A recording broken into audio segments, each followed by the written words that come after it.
So hello everyone, Wonder here, welcome to my review of My Hero Academia episode 40 season 3, episode 52 in total.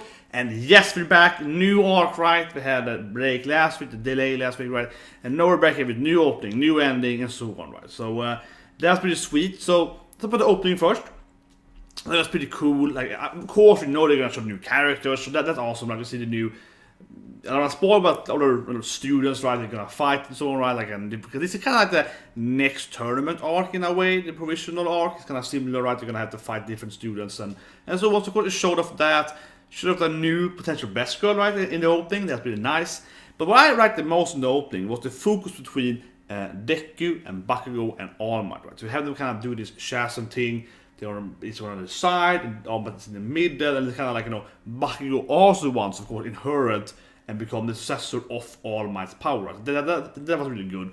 And I don't mean power as in power of actual power. I mean, like, a symbol of power. More that's the guy that people are afraid of / admire, right? And so that kind of way, Bakugo wants to be a good guy, right? So that was really good in the opening. I also like the detail in the opening when we see one of the female teachers, the new female teacher, coming from school. She's like waving to us. I love the point. Yeah, like it's a point there, and all at the stairs there. And see it like, I saw what I say. It's a very subtle little scene there, but like that's gonna be a thing there. She's like really into him, and he hates it or something. It's like that's gonna be a thing. So I love how they kind of incorporate that in the opening. Also, of course, with the new best girl spoil, but yeah, obviously she's also like quite, the aggressive female there. Yeah. So anyway, all that was great. The ending was very similar for me to ending 1. I felt like a lot of ending 1 in that, like Deku was running. And we see him kind of running through the beach, of course. Episode 3 is about that. Last episode is alright. And it's kind of back to that. And he does the kind of typical thing when he keeps running there and more characters keep appearing, right? Like old characters. So I felt they kind of redid the opening, also ending 1 with throwing in, like this also new characters that happened during the time frame between these things. And in the end, he kind of gets to all his friends at the beach, right? So that'd be pretty cool. But the ending was, decent ending. The opening was obviously a bit more important, I would say. Then the next episode then, I would say this, I think the beginning of the episode was pretty fun. We see them all like living together now, they're all, they like to brush teeth together or something, whatever, yeah, so on. And that's pretty nice, but I always say it took a little long time to get to the actual good stuff. Like they talked a lot a bit, and it wasn't really like, you have to, because they can't talk about the same thing, right? Kind of like, your muscle increases by doing this thing. And we already know that, so I felt like the first, I don't know, like 5 to 10 minutes or so was kind of like, that I think could be a bit better paced in my opinion. But otherwise, as soon as it's over right, we get into using the powers, that's really cool. And then we get to Hachime. Oh man, it's just a good character, I love it. First of all, I love how, of course, it's the classic, like rivalry, Yellow's girlfriend kind of thing, right? It's very typical in anime, but it's also good. Urika, see Deku's like, Midorashan, he's so cute. He's going over there, like, trying to be nice to him. She's gonna be, a little flirty, not want to admit she likes him. It's that kind of classic romance, right? And so she's going over there, it's like, my Deku. He blows out and he gets attacked by the oppas in his face, right? And he's like, my Deku. So that was great. And I love her character. How they're also afraid of her too. Ida is like, here's Ida. You can get my baby. A new engine. And he's like, no.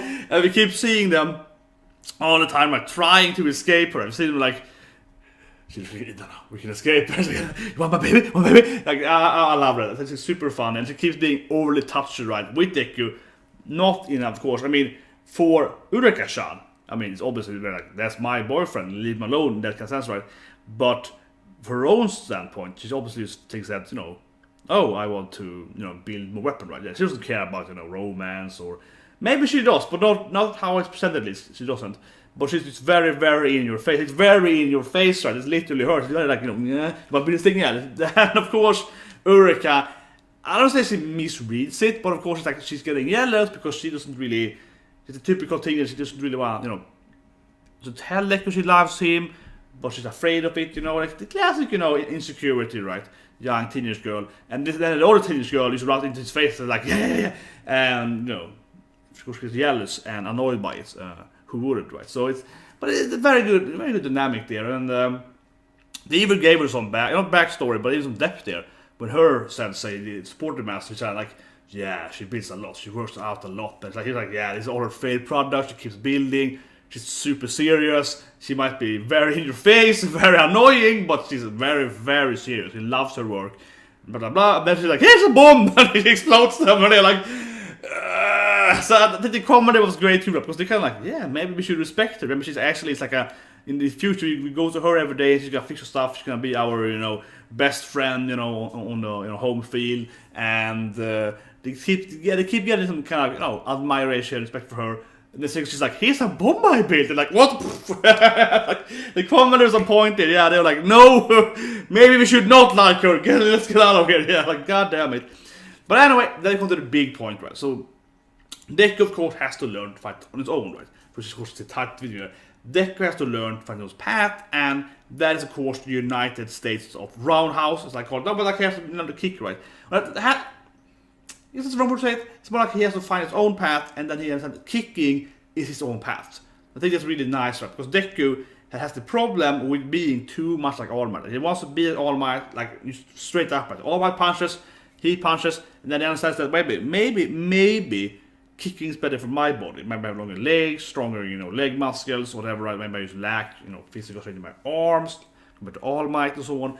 And also, he's hurt his arms a lot, for that matter, over the years, right? So, or whatever time frame this actually is. But yeah, so going with kicking, it's really cool. And I really like it. I really like how that means that he's going to be this carbon copy of All Might. He's going to go over now, and they have the same power. But his fight style is going to be vastly different. Right? It's going to be more like a Sunny or whatever, like a pure kicking guy. Not pure, but like very focused on kicking instead, full countering, kicking people stuff. Instead of course, when All Might, because All Might never kicks too. All Might uses punches, right?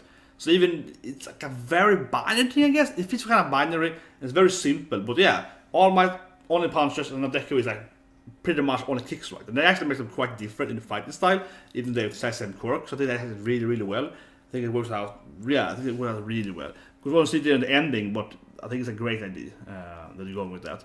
Just on a very binary scale. It goes from hand to feet, right? And it works well because All Might is kind of like, I say, balrog in Street Fighter, something like that. He only has punch, right? I think that actually makes it work really well. Again, I'm not pretty, but because he's never kicks. If All Might did a few kicks and mainly punched, mainly smashed, Deku would go and do some kicks, maybe punch sometimes. It would be less of a difference, right? It would be different, but it would be less different. But now All Might is 100% only punching, and Deku is maybe not necessarily, but he might go over to be very, very, feet kick oriented. He's probably gonna be almost 100% that, or a lot at least, and that because almost in your zone, right? Yeah, that makes them actually be very different in that sense in the fighting style, but have the exact same quirk. So. I think it's really good. And the other thing that we saw is that I really liked was, of course, Toriyama in the full black, dark shadow thing. That was really awesome. I love that. Back you can shoot. Now I see the shine. She's really like, I can shoot the acid like this. That was kind of cute. It wishes like this meter now. Yeah, that was nice. Mineta doing the beat thing. Mineta is like, yeah, power up. This is useful. Oh my god. Oh my god, Mineta. But yeah, good episode. Hope that's review. Subscribe, press the like button, and I'll see you guys next week for more Academia.